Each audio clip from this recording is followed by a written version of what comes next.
Welcome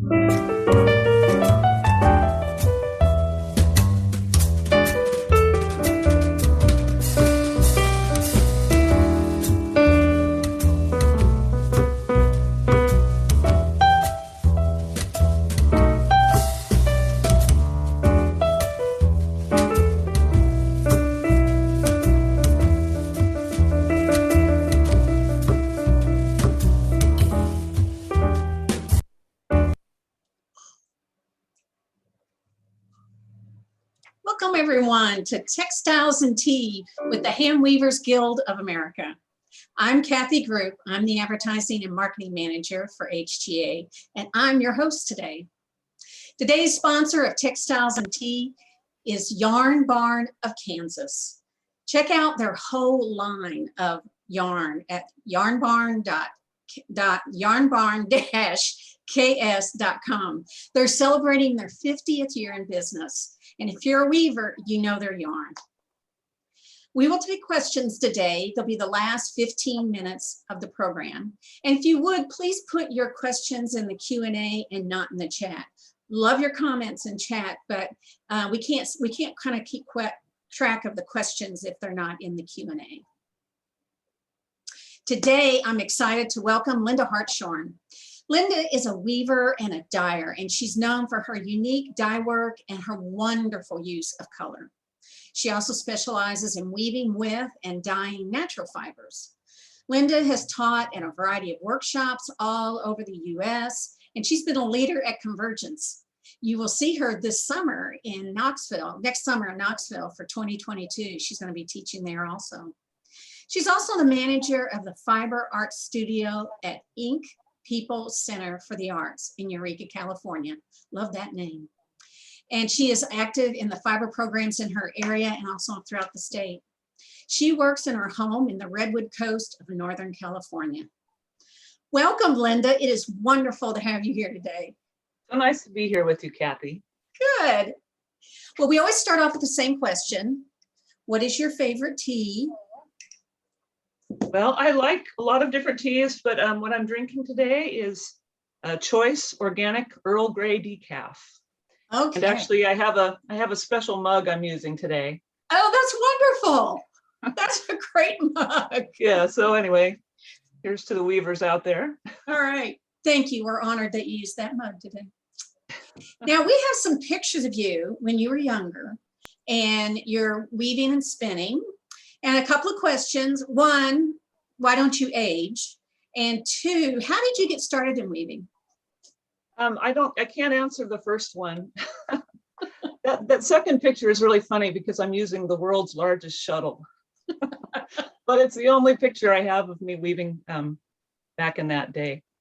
How did I start weaving? So there was a man that lived in our community for a while, and he taught me how to spin and how to dye with natural dyes. Just kind of an introduction. That was my introduction to the fiber arts. I lived in a little cabin in the woods. So I lived off the grid for 35 years, actually. That's part of my backstory. And so sometimes at night when my kids were asleep, I would sit down and I would try to learn to spin, sometimes by candlelight. Anyway, I was never a very good knitter. And crochet didn't really click with me. I wanted to learn to weave. I don't know where that desire came from. My mom and my grandmother were both excellent seamstresses. So I had an understanding of fabric and a love for fabric. So I really wanted to learn, and I didn't know how I was going to learn living remotely like I was. One day I was in Berkeley, and we went to Straw into Gold, which was a wonderful weaving and spinning shop that used to be there. And I remember looking through there, I just fell in love. I wanted a loom so bad. I had no idea what I would do with one, but I just wanted one so bad. They were rather expensive, and at the time I was a single mom, and I thought, geez, when am I ever going to be able to afford something like this? So I walked out the door. I was feeling a little down. We went to the Berkeley flea market across the street, and there was a loom. Really? There was my first loom waiting for me. So I took that loom, and it had a warping board, and it had nice bench, and I was able to fit it in my Volvo, which is a miracle. And and I drove it home. So that's how I got my first loom.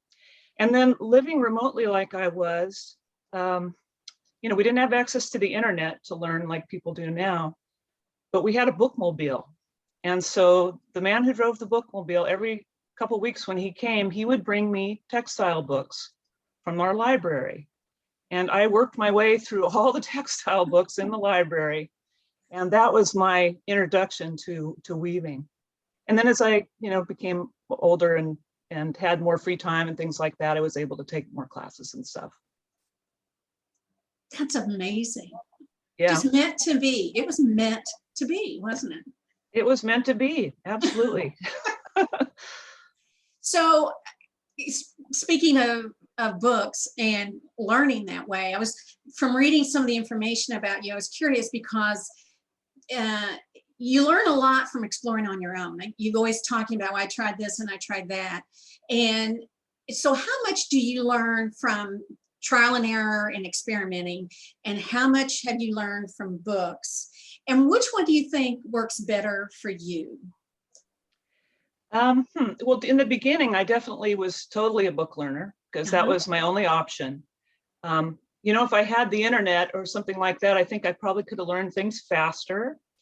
With my weaving students that I teach at the Art Center, I see the advantages of having an instructor to really get them started. And I think I would have learned things much faster. But I do also feel like I had a really good background with all that reading, and that the authors of all those great books were my first weaving teachers. So that is a nice thing. When I'm preparing for a class, I do a great deal of study on my own. And so that is really important, but I love going to conferences. I love taking classes. And, you know, when you're new, you learn so much when you start studying this stuff.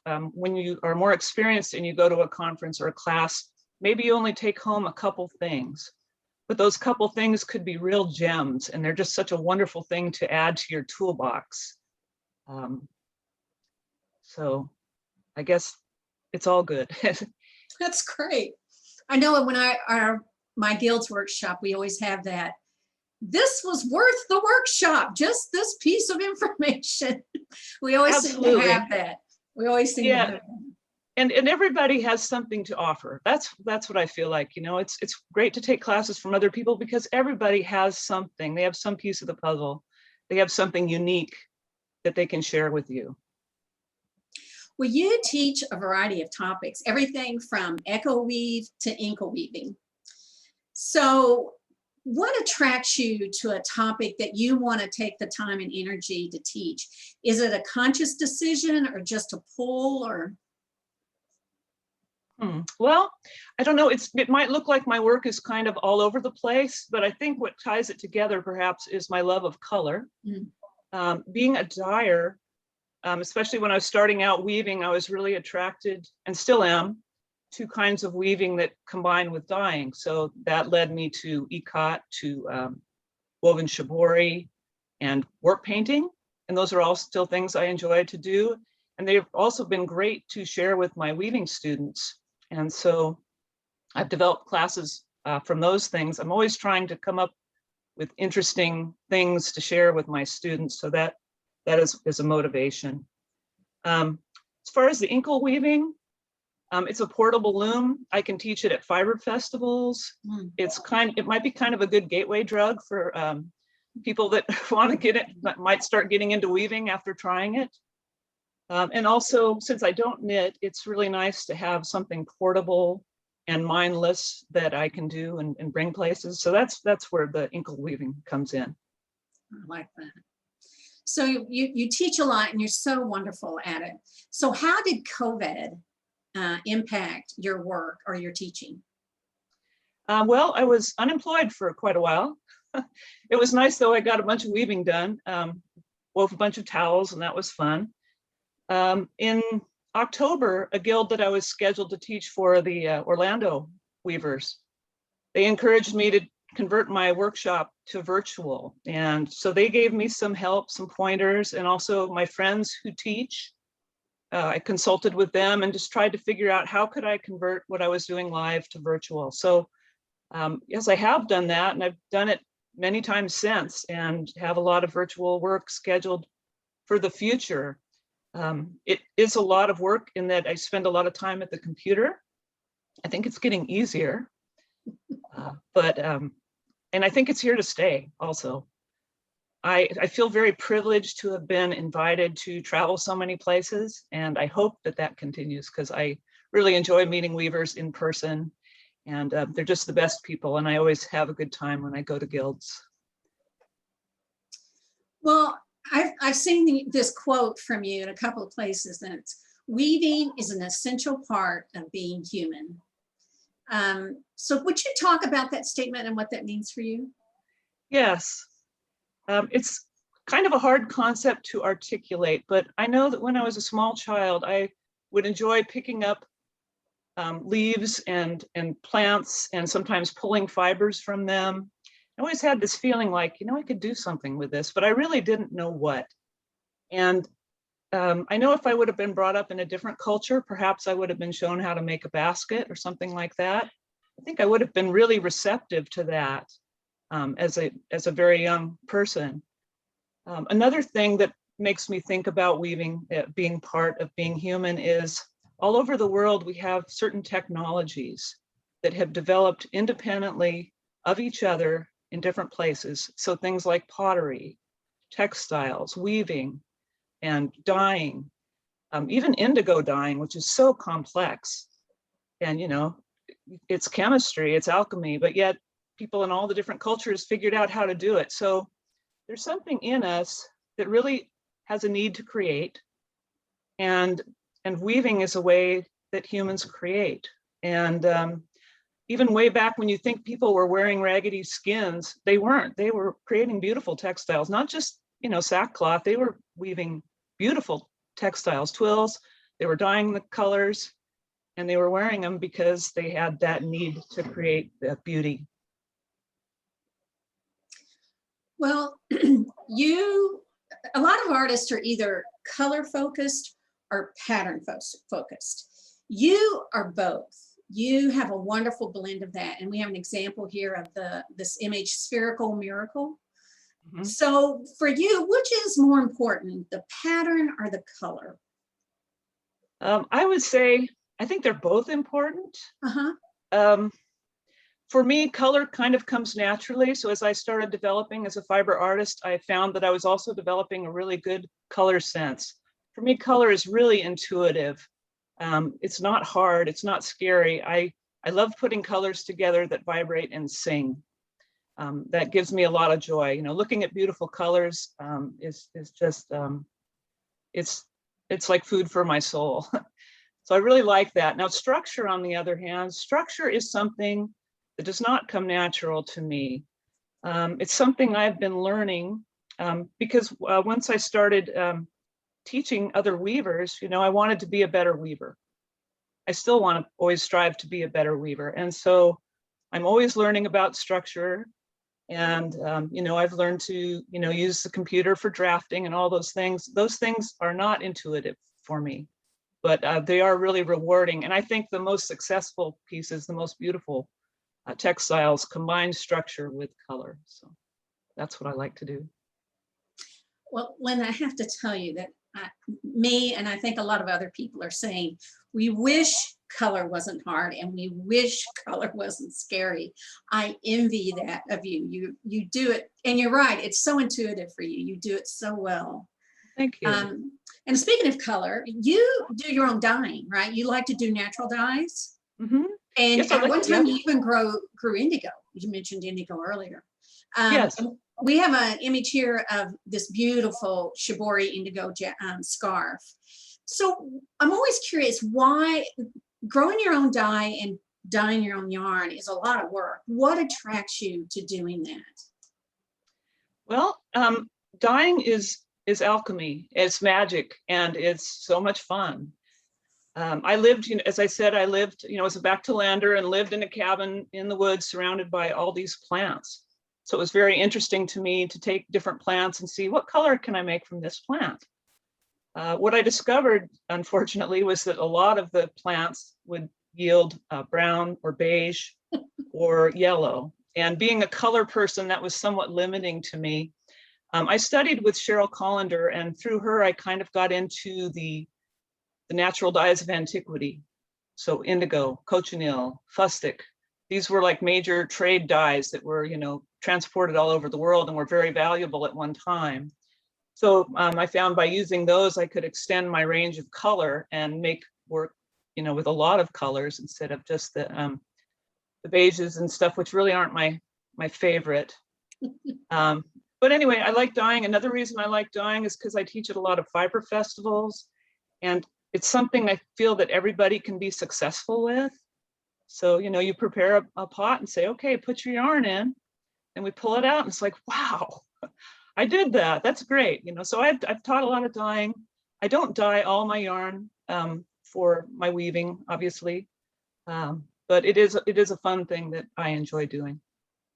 So you did dyeing pots at festivals? Oh yeah. What a great idea. Yeah. Oh yeah, tons. I mean, to tell you the truth, it's a lot of hard work hauling big pots around. So I like that I've been able to teach more weaving as I get older. But oh yes, I teach at Black Sheep Gathering, Oregon Flock and Fiber. Those are a couple that I regularly attend and have taught dyeing there many times. Did you do indigo vats? Yes, we do. I do an organic indigo class, and I've done indigo shibori with people, and just, yeah, it's fun.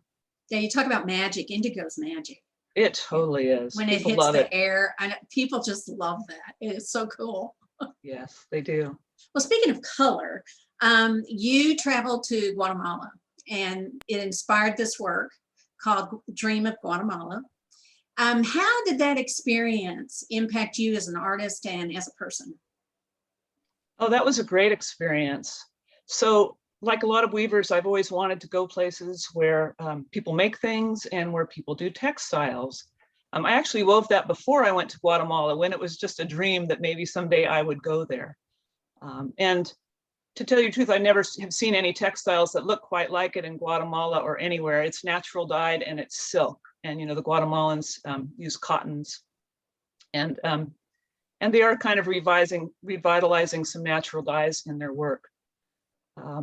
Yeah, so I was fortunate to go to lots of my bucket list places already in my life. I've been to Peru, and I've been to Oaxaca and Guatemala, and I speak some Spanish. I studied Spanish in school, so that has been great for me to travel to those places. I've also visited the Navajo land, so those were important goals of mine, and I got to meet weavers and talk to them and connect with them on some level besides just being a tourist, because weaving is a language that we all understand. So how has it impacted my work? I don't think my work really looks like any ethnic weaving, but it still makes me so happy to look at it and see it, or to try to weave on a backstrap loom, which is not my forte. I really feel like my work reflects my place and my time and the materials available to me as an artist, and I'm happy with that. You were saying that when you meet weavers and dyers, when you travel, do you feel like they're open to you when you say, oh, I weave also, or I dye also, or when you ask them a question, it's obvious you know what you're talking about? Does that change the relationship? I think so. I absolutely think so. Yeah, it's fun to do that. I would like to do that. That would be on my bucket list too. Uh-huh. So most of us, a lot of us, me included, are casual weavers, if I can use that term. We try a variety of structures and patterns. We mess around with dyeing and using color, but I don't teach other than a beginner class. And I'm not consistently successful at my outcomes. I don't quite have that level of expertise in weaving, so that you do. So what do you think was that one thing that got you to that next level, from being like a hobbyist to being more of an expert? Actually, I would say two things. And the first was I used to make textiles and sell them. And I made very simple designs that I could repeat easily and weave fairly efficiently. And I didn't sell them for a lot of money, but that was how I got started. And so somebody from the Ink people bought one of my textiles and later contacted me and said, hey, would you like to teach weaving for the Ink People Center for the Arts? It's like, yeah. So at the time, you know, I felt I was a good weaver, but not a great weaver. And then I wasn't maybe learning as much from repeating the same designs over and over. So I quit doing my little production weaving and started focusing on teaching and learning more things so that I would have more to give my students. The second thing that really boosted my my work in the fiber arts was attending a festival we have locally called the Natural Fiber Fair. So this festival started at about the same time I became interested in textiles, and I would go every year and just be blown away by all the beautiful fiber, the cool people, the, you know, people weaving on things, spinning stuff. My goodness. And I learned so much every time I went. And then after a few years, it was like, well, I've already taken this class. I already know how to do that. You know, maybe there's something I can do.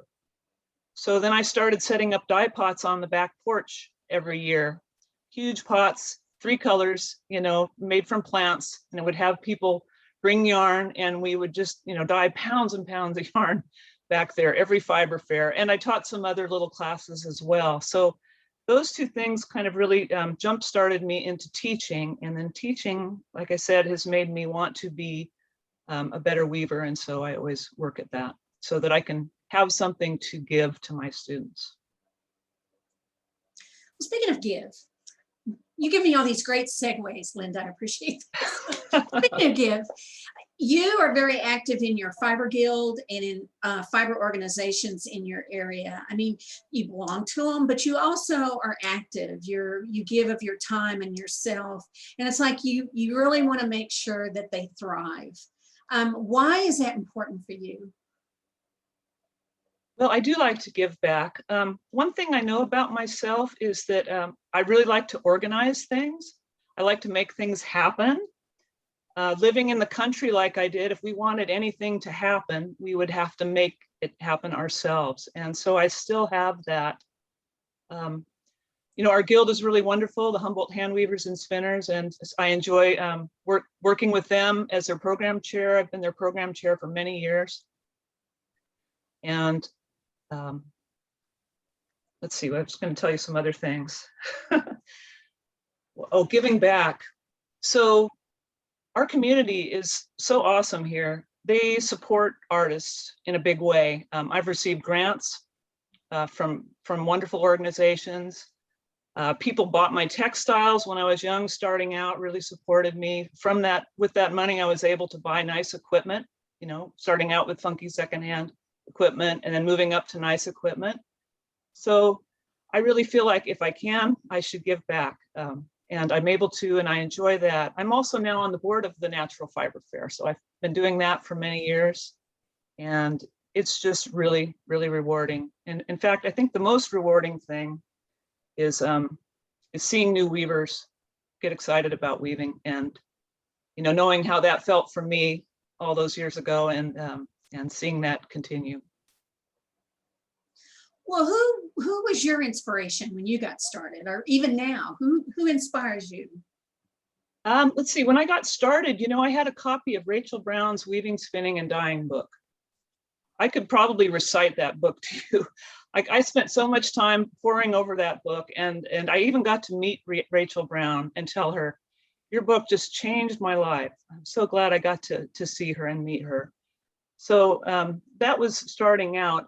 But I have to say, as far as weaving goes, the person whose work has always inspired me the most throughout the years would be Bonnie Inoue. I just think her work's exemplary. It really speaks to me. I think she's been on the forefront of many innovations in weaving. And yeah, it would definitely be her. There's one other person who really inspires me, and that's my friend Karin Ingen. She passed away recently, sadly. She's a felt artist. She was a wonderful felt artist, and we traveled together to lots of conferences and festivals. And her creative energy and her teaching style was always so positive, so upbeat. And if I can just carry a little bit of that with me, you know, and be like that, that's how she inspires me with her goodness and her positive energy. Oh, how wonderful to have someone like that in your life. Oh, yes, I know. That's great. Well, I'm curious on you, how you design. Some people use computers, some people draw, some people do both. So that's first part of the question. And then the second part is, do you design first and then add the color, or do you know the color and then find a design that fits it? Oh, that is interesting. I think a lot of times maybe I start with my yarn cones and arrange them in different ways and look at the colors and think, okay, I want to make something with these. Maybe I need to order some more colors. You know, we like many fiber artists, I have certain go-tos, you know, that I tend to like. But anyway, I play around with my colors. Then, you know, since I'm more of a structure person lately, I would sit down at my computer and I would draft. And, you know, that could take quite a while. That can take as long, you know, easily as long as warping your loom or longer, till you come up with something you really like.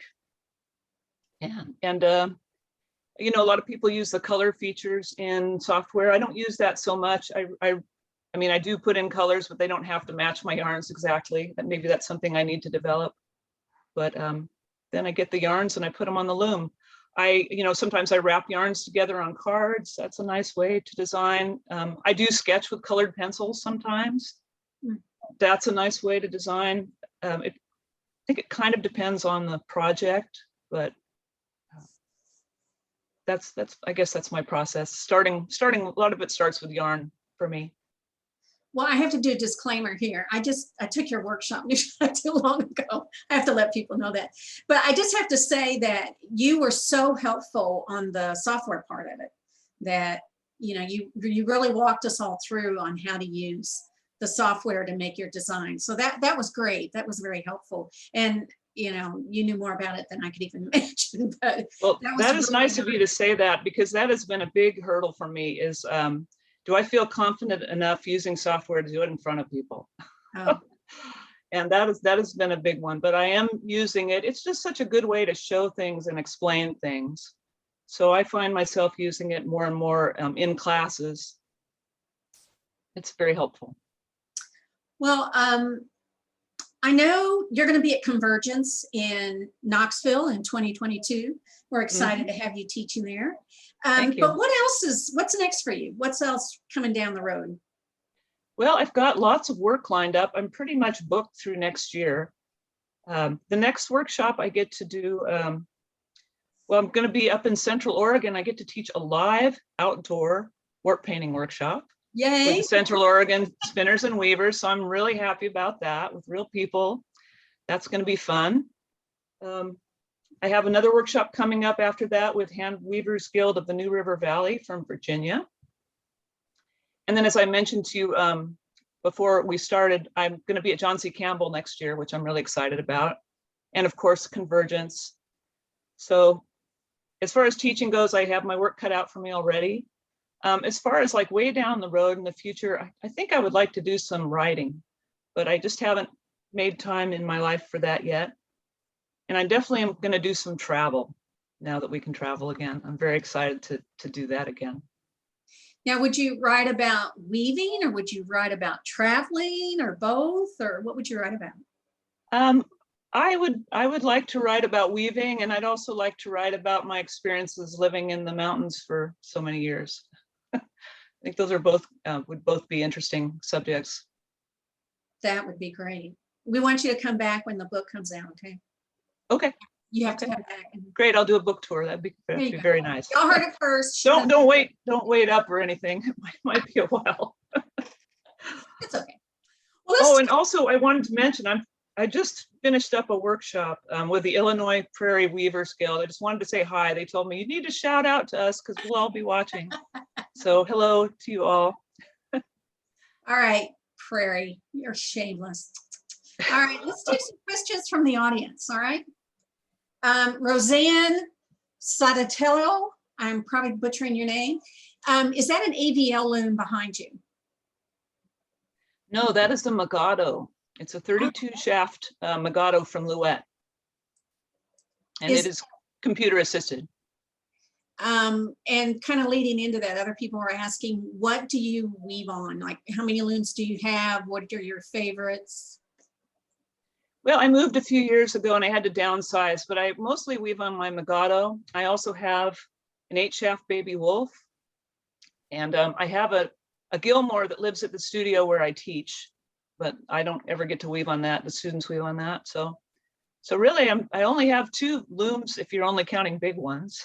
If you're counting table looms, I have a fleet of table looms. I have a fleet of Inkle looms for teaching. And I have a nice big English style Inkle loom that I like to take when I'm demonstrating. Do you make samples on your table looms and then transfer it to a bigger loom?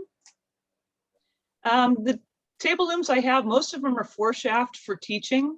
Okay. And I have an 8-shaft that it's a Voyager. Those are really cool. They fold up, and I've taken it on planes before, and I've taken it to workshops. And I have made some samples for myself on that loom, but usually the samples go on the beginning of the warp on a big loom. Okay, all right. You got a shout out here from Gail Dixon. She said, I took an indigo dyeing class with Linda at FTWG. So much fun. What is Wow, that was a long time ago. Yes, the Florida Tropical Weavers Guild Conference. Oh, okay, all right. Which is a great little conference. I'd love to go back. I'm just putting that out there. I would love to go back. So let Gail, call me. Mary Holm wants to know, could you please tell us about the different colors on the loom behind you? The different colors on the loom behind me. I tell you the truth, that is a virtual background, and I'm not sure. It was. I'm not sure. You might see the Heddles. That's what I was wondering. The Heddles are dyed. Color? I dyed my Heddles 4 different colors. They're nylon, you know, and so I dyed them red, yellow, green, and blue. And they repeat every 4 shafts, red, yellow, green, blue, red, yellow, green, blue. It helps me kind of keep track of my place when I'm, you know, threading 32 shafts. It also is really interesting because when you're weaving certain patterns, the colors come up in patterns. That's kind of fun. And it also, it kind of, you know, if something's wrong, if you made an error because the pattern isn't correct. So yes, I have dyed Heddles on my loom. All right. Oh, Sheila O'Hara wants to know, when you travel to other countries, do you take samples of your work with you and show them? You know, my work has been in the US, and I have not traveled to work in other countries. So when I'm trying to think if I have brought anything with me. I don't think so. I don't think so. If I've gone to a textile place, I'm there to appreciate their textiles.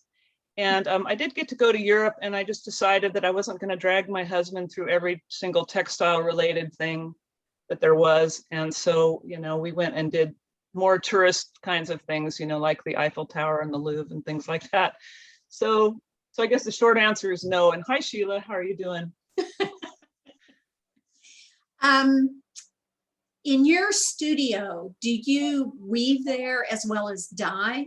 And is that screen thing your studio? Is that the picture of your studio? Yes, that's my studio behind me. So I did have an indoor dye studio, but I moved and downsized, and so now my dyeing is outside. So it still works. The weather here is really mild. I get to go outside and dye whenever I feel like it. So.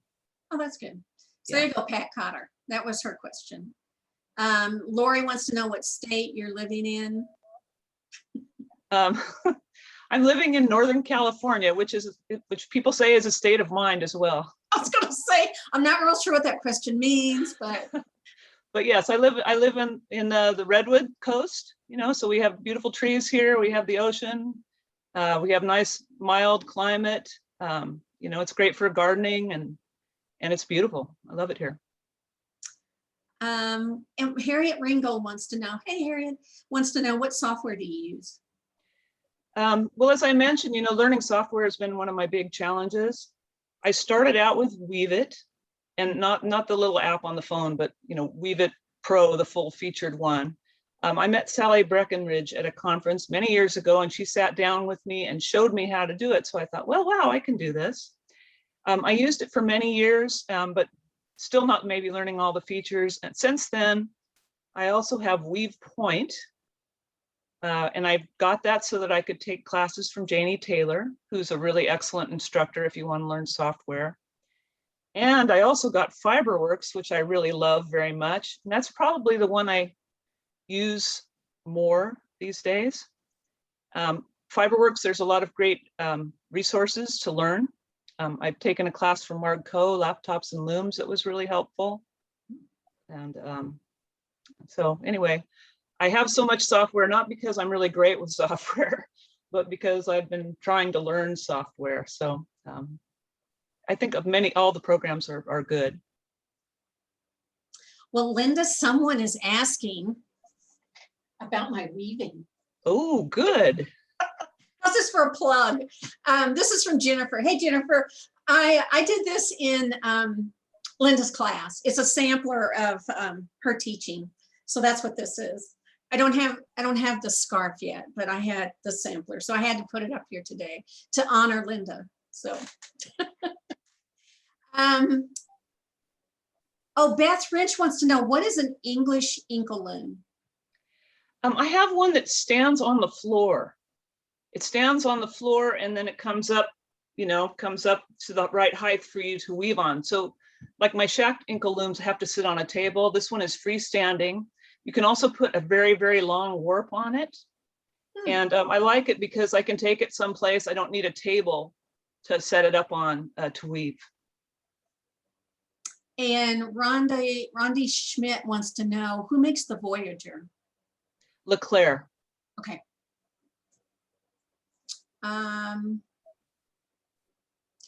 Gina Glock wants to know, would you consider teaching a computer workshop at the Ink people about color for a four harness loom? Congratulations on a fantastic webinar. Your neighbor, Gina. Hi, Gina.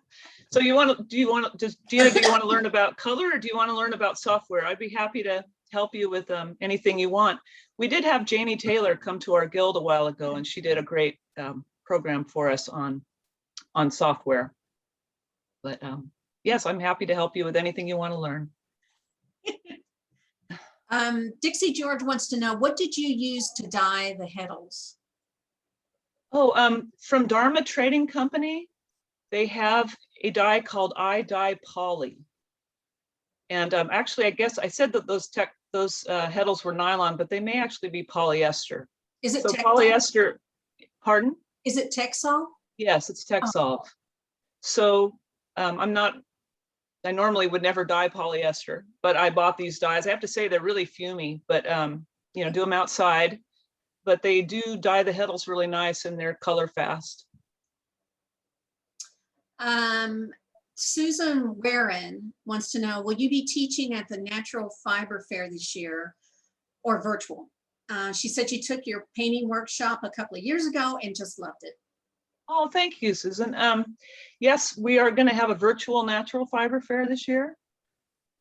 Hopefully live next year. Boy, we really miss being live, but we have really great instructors lined up, and I will be teaching a weaving class. I don't know which one. I'm waiting for them to decide and tell me what they want me to teach.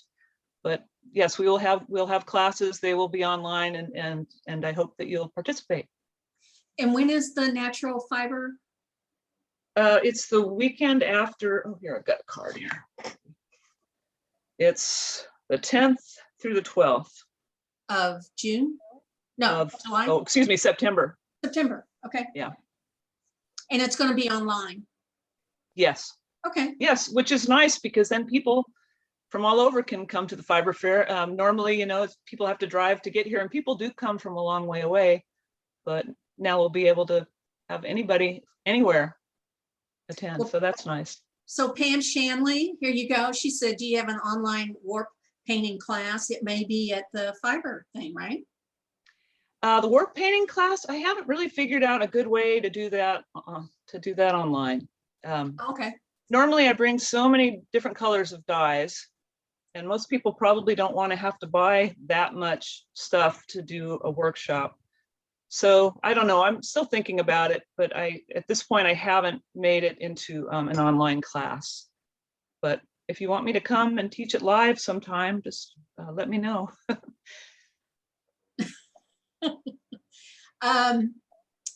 Mary Davis wants to know, how do you spell Bonnie Inouye's last name? Whitney, can you put Inouye up? And I don't know, what was Karen's last name? I'm not sure who Karen was. Oh, Karin. Oh, Karin. Carinengen. Karin Ingen was her name. Okay. Bonnie Inouye, Inouye. There you go. Somebody wants to know about the sampler. Here it is again. Let's show you the window closer. I don't want to show too much because I wasn't all that good at this, but go take her class. Oh, you did fine. Yeah, she did a lot of variations on different echo weaves and gin on one threading with lots of different colors. Susan Ott wants to know, do you ever use Procyon dyes? Yes, I do. I use them for warp painting sometimes. Okay. I do dye yarn. I'm a very practical person. So if I need a color for something, and this is one of the frustrations, especially with the echo weaves and these weaves that you need lots of colors to do. I usually have 4 work colors, and then I want to try a bunch of different weft colors. And, finding the right color in the right weight of yarn can be really hard. I mean, our yarn suppliers do a pretty good job, but they are limited. So sometimes I'll just pull out some dye to dye just one more color that I need, for a project. And in that case, if it was a cotton or I would use the fiber reactive dye, and if it was silk, I might use the acid dye, or I might use a natural dye. But I usually don't combine synthetic and natural dyes in one piece. Okay, Sheila came back and asked, is that a band loom? I'm not sure what she's referring to. I don't know if she means the English loom, The English Inkle loom. No, it's an Inkle loom. It's not a band loom because it doesn't have any kind of shedding device. I can't think of the name of the guy that made it. Leclerc makes one called the Sendril, but it's not that one. It's a different one. It's one I got on Etsy, and I really like it a lot. But it's not really what I would call a band loom. It's an Inkle loom. Donna Cooper wants to know, what made you come back to the grid? To where? The grid. The grid. Getting older, having to work really hard just to keep the road open or make firewood or just all the things. And I didn't move very far, to be fair. I just moved like an hour and a half from where I was living. So it's the same place where I always drove to get my groceries. Our county is small, so it's like a big city spread over a whole county. This is where my guild meets here in town. This is where my weaving studio where I teach is. So it's been nice for me to be closer in. It was just time. What are you going to teach at John Campbell and when? That's from I'm going to teach in October, and it's going to be an ECOT class. And we're going to make a warp emphasis scarf designed with stripes. And then I'll show you how to tie and dye the e-cotted parts, and then you'll weave it there at the school, all during the course of the class. Well, someone else asked, if you, of all the places you've traveled, where would you go back and why? Well, that's a good question. I have gone back to Oaxaca more than once. That's a pretty easy place. Guatemala, I would say, as a person who's getting older, I don't know how much third world traveling I have left in me. And my husband has not seen Machu Picchu, so that would be great to go there. I would go back to Europe in a heartbeat. Europe was really, really easy to travel to and in. And I hope to do that. It's a big world, though. I'd probably be more inclined to go places I haven't been.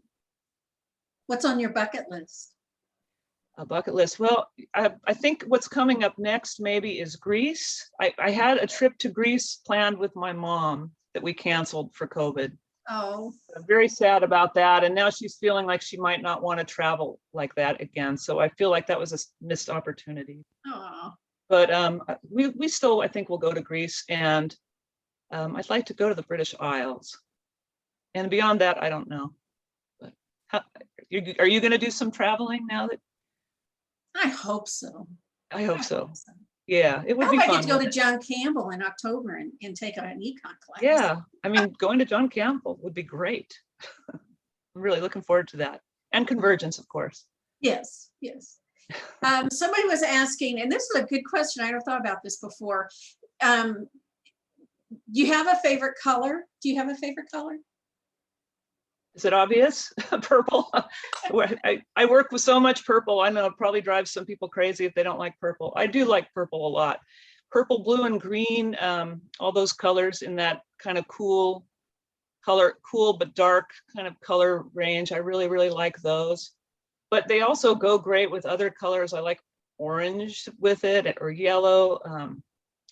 Boy, for weaving, if I can find a nice dark magenta yarn, that seems to go really good in a lot of the echo weaves and things like that. I mean, all colors are good. I like them all, but I'd say I kind of have a lot of purple stuff going on.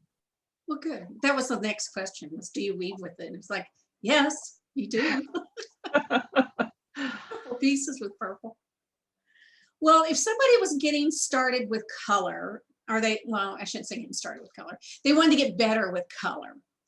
What's a good suggestion to say to them? What's the first step if you really want to feel comfortable with color? Well, I would just say to not be afraid and just try stuff. Mm-hmm. You know, it's only yarn. You know, really, it's only yarn. And I know what you were saying earlier about, you know, perhaps I've gotten to this level where I never make anything that I don't like. Well, that's absolutely not true. Uh-huh. I don't know if anybody ever gets to that level, but I don't think there's anything wrong with putting things together and just seeing how they turn out. So I think a lot of people are very afraid of failure, or I don't know, they're intimidated by bright colors. But I'm not. I like them. So there's that. I think just do it would be my suggestion. And then you can pick up some books and read and stuff. I do a program on color that I've done for a lot of guilds, and that's pretty popular. And I talk a bit about, I give people some tools to use for designing with color and some ways to think about color. I would say also that, you know, a lot of people always think that they have to use a color that they don't like. And it's like, oh, you need to get out of your comfort zone. You need to work with colors that you hate. For me, there's nothing worse than sitting down to a loom with ugly colors on it that I hate. That dog's going to stay on the loom for a long time before it gets ripped off and thrown in the trash. So I would say there's nothing wrong with using colors that you like, but perhaps you could think about using them in a new way. Perhaps you could think about using them with some other colors, you know, use the color wheel. And think about, you know, using different arrangements around the color wheel, and using colors that way. Well, somebody was asking, and Claudia was asking, do you mix yarns in your weaving very much, or do you typically stick to one kind like silk or cotton or whatever? Oh, that's a good question. I have a jacket that I made that was a mixed warp, and that was really fun to make, but I just wove it in plain weave. So something like that, you know, I would probably mix yarns in. Since my work has become more pattern focused, I really like uniform yarns for that, because, you know, texture or a lot of differences is going to detract from the pattern. So I tend to work with things that drape really well, because I do a lot of scarves and shawls and things like that. So I like tencel and silk, bamboo. Those are kind of my go-to fibers. Cotton sometimes too. You know, I just made a throw in wool. I mean, I like all the I love all the fibers, they're all good, but yeah, for pattern weaving, I want something pretty consistent, pretty, not something that's not textured, but where the pattern and the color are going to be the star of the piece. Susan Ott wants to know, do you have a favorite color book? I'm assuming she means a book on color. A book on color. I have The Color Star by Johannes Itten. I think it's maybe out of print now or expensive, like a lot of our great books are. And I also recommend to people Color and Fiber. It's like a college course on color and, you know, how the light reflects, and absorbs and all that. So that's a good book also. I think there's some other really great books out there too that I haven't used. I've heard people say great things about Deb Menz's book. I probably should get my hands on a copy of that one. I was looking to see if I had it back here to show people. Oh, okay. Oh, the webpage of the Natural Fiber Fair. Am I supposed to read this? People are putting up questions. Oh, something about we have the Itten star. How do you use it? Oh, Johannes Itten, he has a companion to his color book called The Color Star, and it's a color wheel that you put different templates on. Basically, you just change the templates and it gives you different colorways, and then you can choose one and weave with it. Oh, okay. Okay. Well, we have had such a good time today, Linda. Thank you so much for being on here. Oh, thank you, Kathy. Appreciate it. It was great seeing your work and hearing how you deal with color, and I look forward to another class with you. I hope it happens soon. Well, I hope so too. And I'll see you at Convergence, huh? Yes, yes. A lot of people are asking about your website. If you want to learn more about Linda's work, see her work, and you have a blog, right, Linda? I do. It's not a super active blog, but there is one. Somebody was asking about, do you have a blog or a website? Go to lindahartshorn.com and see all about her work and the classes she's going to be doing. She does a great job of listing her classes and, you know, where she's going to be.